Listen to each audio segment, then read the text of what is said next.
أعوذ بالله من الشيطان الرجيم بسم الله الرحمن الرحيم إن الذين قالوا ربنا الله ثم استقاموا Let's discuss the concept of God in Islam.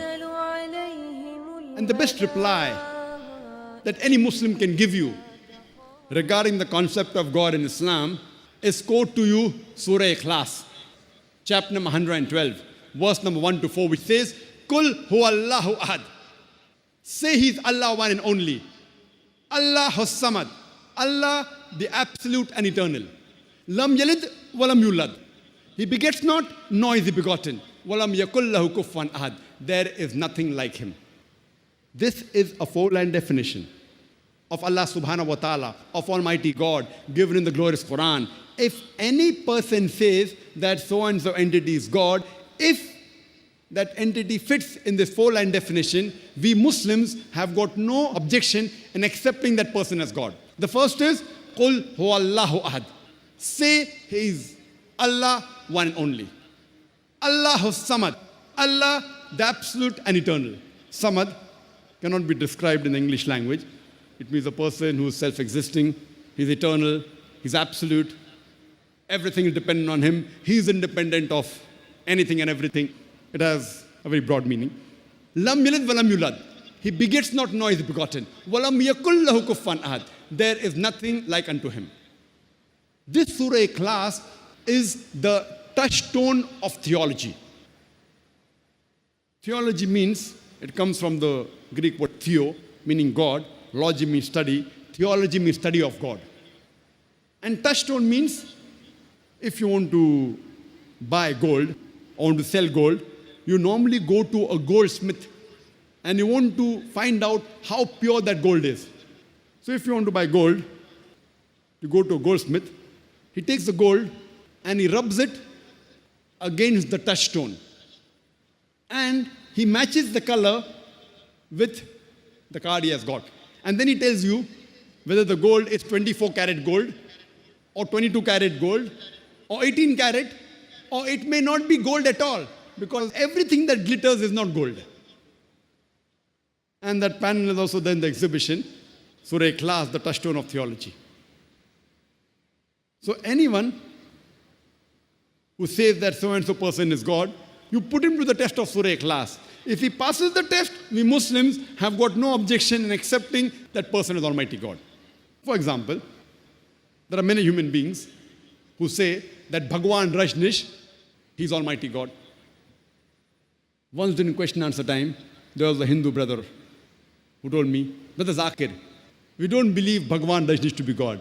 And I told him, I never said that the Hindus believe Bhagwan Rajnish to be God. I said some people, many people believe Bhagwan Rajnish to be God. I've read the Hindu scriptures. Nowhere do the Hindu scriptures say that Bhagwan Rajnish is God.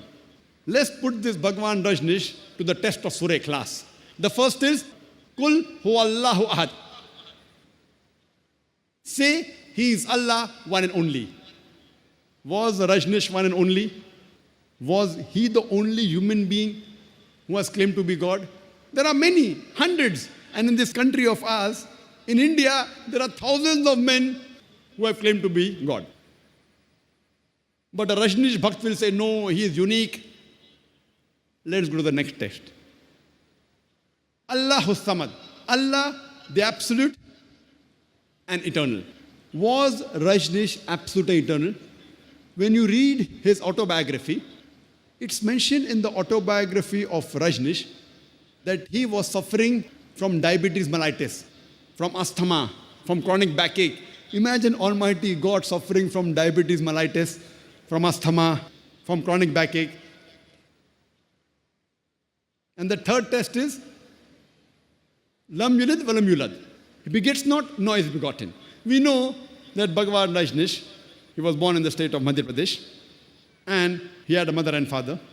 And in the year 1981, he goes to America, he goes to USA, and he takes thousands of Americans for a ride. And in the state of Oregon, he starts his own village, which was called as Rajnishpuram. Later on, the American government, they arrest Bhagwan Rajneesh and they put him behind bars in prison. And Bhagwan Rajneesh says that the American government gave me slow poisoning. Imagine Almighty God being slow poisoned.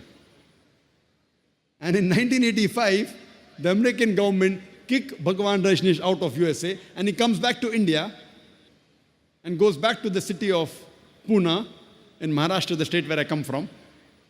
And he goes back to his old center and gives it the name, the Osho Commune. And if you go to the Osho Commune, and I've been there several times, it's mentioned on his samadhi, Bhagwan Rajneesh, Osho, never born, never died, but visited the earth from the 11th of December 1931 to the 19th of January 1990. Never born, never died, but visited the earth from the 11th of December 1931 to the 19th of January 1990. They forgot to mention in his samadhi that he was not given visas to 21 different countries of the world. Imagine Almighty God coming down to this earth. He wants to visit the world and he requires visas. He was not given visas to 21 different countries of the world. And the Archbishop of Greece said, if you don't remove Rajneesh out of this country, we will burn his house and the house of his disciples.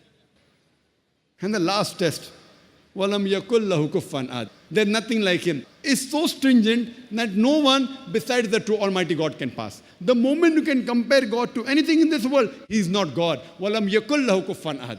And we know Rajneesh, like us human beings, he had 2 eyes, 1 nose, 2 hands, white beard, he wore a white robe. The moment you can compare God to anything in this world, He is not God. وَلَمْ يَكُلْ لَهُ كُفًّا أَحَدٌ. There's nothing like Him. For example, if someone says, Almighty God is 1,000 times stronger than Arnold Schwarzenegger. You might have heard the name Arnold Schwarzenegger, the person who got the title Mr. World, the strongest man in the world, Mr. Universe, the strongest man in the universe. If someone says, Almighty God is 1,000 times stronger than Arnold Schwarzenegger, the moment you can compare God to anyone, whether it be Arnold Schwarzenegger, whether it be Dara Singh, whether it be King Kong, whether it be 1,000 times or 1,000,000 times, the moment you can compare God to anything in this world, He is not God. وَلَمْ يَكُلْ لَهُ كُفًّا أَحَدٌ. There's nothing like Him. This is a 4-line definition, which is given in the Quran, in Surah Ikhlas, chapter number 112, verse number 1 to 4. That anyone who you claim to be Almighty God, if he fits in this 4-line definition, we Muslims have got no objection in accepting that person as Almighty God.